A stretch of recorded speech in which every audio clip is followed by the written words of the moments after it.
ওকে, তো ভিডিওগুলো পজ করে ভালোভাবে দেখবা, বারবার দেখবা। আর কোনো যদি কোনো কনফিউশন থাকে সাথে সাথে বই দেখবা, বই দেখলে আশা করি তোমাদের সমস্যা সলভ হয়ে যাবে। ওকে, আর আমরা এখন পরবর্তী একটা এক্সাম্পল বা কোনো টপিকস আমরা শুরু করি। শিক্ষার্থীবৃন্দ, আমাদের নতুন টপিকস এটা হচ্ছে সরল দোলকের বলের উপাংশ। ওকে, তো আমরা আনত তদের বলের উপাংশ দেখলাম। আমাদের এই জায়গাটা আমাদের সরল দোলকের কিছু বলের উপাংশ আমাদের বোঝা লাগে। সরল দোলকের বলের উপাংশ না বুঝলে আমরা কিছু ম্যাথ আসে সেটা আমরা তখন পারবো না। তো দেখো, আমরা একটা সরল দোলক আঁকলাম, ও থেকে এ পর্যন্ত একটা দোলক আছে, এটা হচ্ছে দোলকটার বব। ঠিক আছে, এটা হচ্ছে এখানে আমাদের বব, বা আমাদের যেটা তুমি বলতে পারো এটা হচ্ছে আমাদের এখানে একটা যে পিতলের বল বলতে পারো, বা তুমি যে কোনো কিছু বলতে পারো, এটা হচ্ছে আমাদের সেই বব। এই ববটা আমি থিটা ডিগ্রি কোণে, দেখো এটা হচ্ছে আমাদের সরণ হচ্ছে থিটা ডিগ্রি কোণ সরিয়ে আমি তাকে বি পয়েন্টে আনছি। ওকে, আমি তাকে বি পয়েন্টে আনছি। এখন এটা তো একটা সুতা, দেখো এটা হচ্ছে সুতা, আর এটা হচ্ছে কি আমার বব। এই ববটার ভর কত? এম।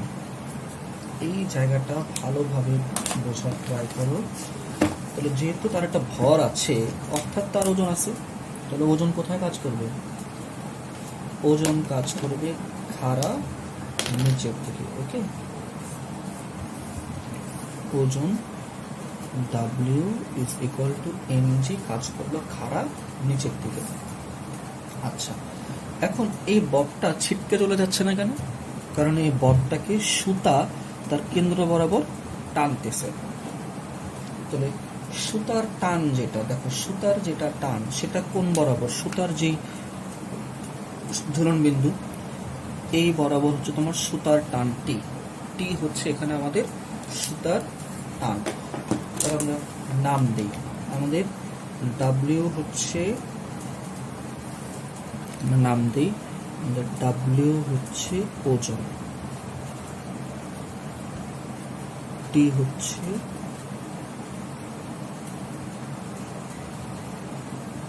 সুতার টান। আচ্ছা, এখন আমরা একটা কাজ করি, আমরা আমাদের এই যে mgটা এটাকে আমরা উপাংশে বিভাজন করি। আমরা এটাকে লব্ধি ধরে আমাদের উপাংশে বিভাজন করি। তাহলে দেখো, আমরা উপাংশে বিভাজন করলে আমরা এই বরাবর কি পাবো? এই বরাবর আমরা পাবো, দেখো এটা হচ্ছে আমাদের একটা উপাংশ, ধরো এটা হচ্ছে কি নাম দেবো, ধরো W1। তারপরে আমরা এই বরাবর একটা উপাংশ পাবো, যেটাকে আমরা নাম দিতে পারি W2। ওকে, তো দেখো এখান থেকে এই পর্যন্ত থিটা ডিগ্রি কোণে সরণ হয়েছে। তাহলে দেখো, যেহেতু এই দুটো সমান্তরাল না, এই যে ও এ এইটা, আর এই যে এই পয়েন্টটা যেটা বি থেকে যে রেখাটা, আমাদের এই যে এই রেখাটা আর এই রেখাটা তারা পরস্পর সমান্তরাল না, এটা এটা রেখা। তাহলে এটা যদি থিটা হয় তাহলে এটাও কত ডিগ্রি হবে? এটাও তোমার থিটাই হবে, এটাও থিটা হয়ে যাবে।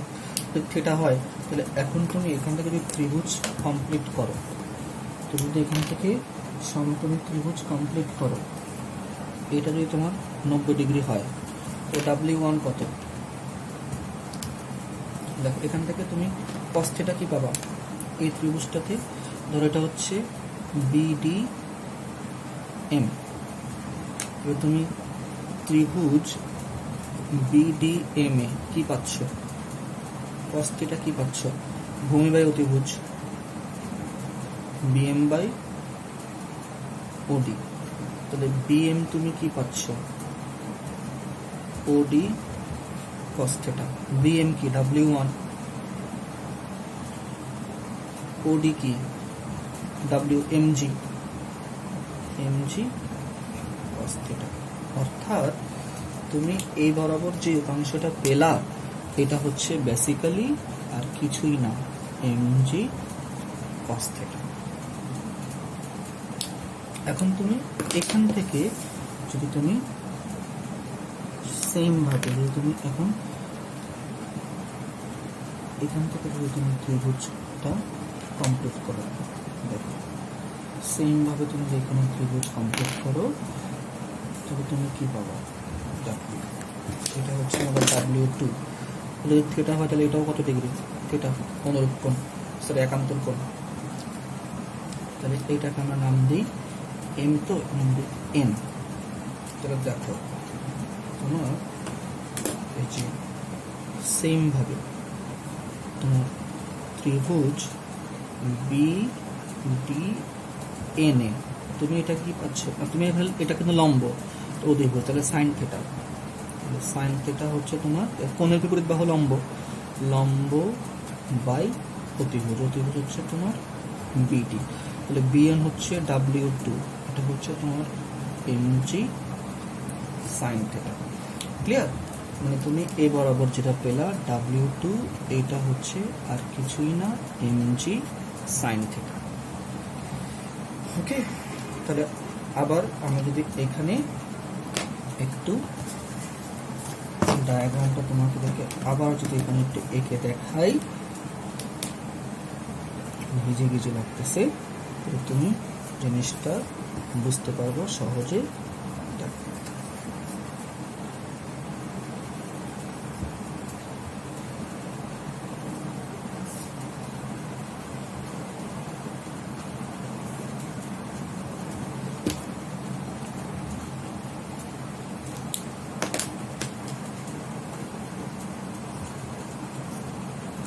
এই হচ্ছে এমজি,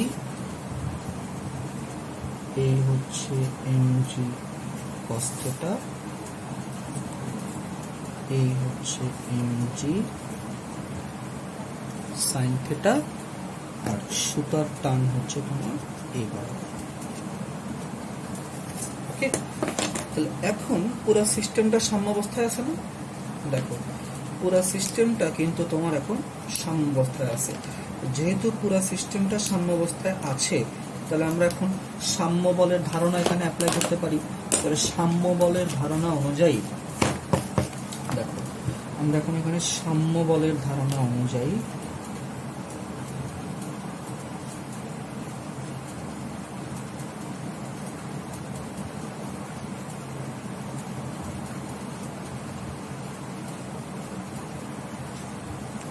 দেখো টি সমান সমান হচ্ছে এমজি কস থিটা।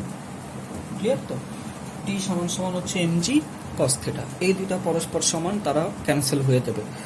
বুঝতে পারছো? এই যে টি আর এই যে এমজি কস থিটা তারা পরস্পর সমান, তারা একজন একজনকে কিন্তু ক্যান্সেল করে দিবে।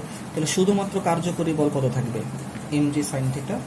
তাহলে টি কে বলা হয় সুতার টান,